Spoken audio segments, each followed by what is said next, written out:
I've got the Irix 11mm f4 here, an exceptional value in wide-angle lenses. Let's talk about its quality, and let's talk about that little rear filter holder it offers. This is the $650 Irix Blackstone build 11mm f4 lens. That all rolls off the tongue, doesn't it? Well, like the 15mm f2.4 that I reviewed last year, they offer two different versions of each lens. A high-quality Blackstone build with all-metal construction and a cheaper plastic polycarbonate build that comes in at about $500. Optically, they're identical. It's really just the build quality differences. With this 11mm lens, I found it to be excellent. Wide open at f4, the corners look great, there is minimal distortion, very little chromatic aberration. Really, I've got nothing negative to say about this lens in this price range. It is fantastic.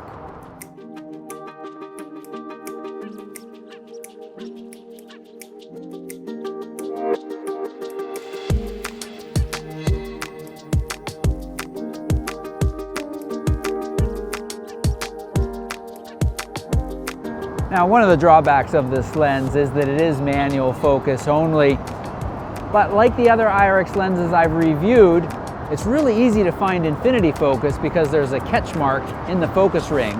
And with a lens this wide, I found that you can walk around with it at infinity, and most of the time, everything's in focus. That's the benefit of shooting with a really wide-angle lens.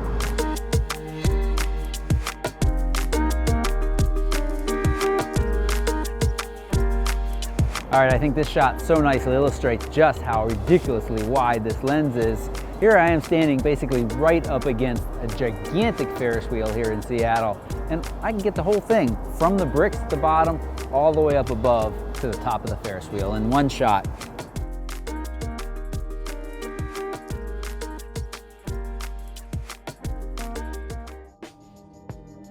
So when I reviewed the 15mm lens, what I really like about it is the fact that it's got a removable lens hood and it allows for the use of screw-on filters. Now they are 95mm thread size, so that's a pretty expensive filter.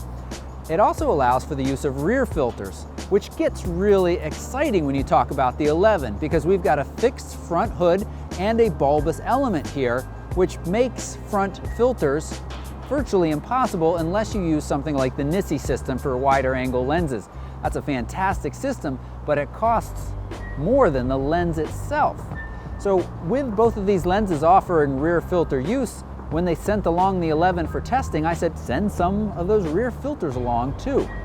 And I tried them, and I used them, and I'll never do it again. These are thin pieces of gelatin that I found to be very difficult to slide in and out of that small rear filter. And because they're gelatin, they easily crinkle and wrinkle and seem to collect fingerprints, which adds to that difficulty and degrades the quality that you're working with. They're certainly not up to the same standard as a nice glass filter. And because they're so difficult to slide in and out, I found that changing them in the field, if you wanted to change from an Indy 4 to an Indy 16, that's just not practical. And really, I recommend you leave the house with the filter you want in, and you keep it in there until you come back home, which really kind of limits the usefulness of these filters. Now, it's not all bad because, well, I mean, it's just about $10 for a pack. So it's certainly something you should try if you're working with these lenses, but it's not something that I recommend. And if you really want to use filter systems with the 11, you should start saving for something like the Nisi filter system.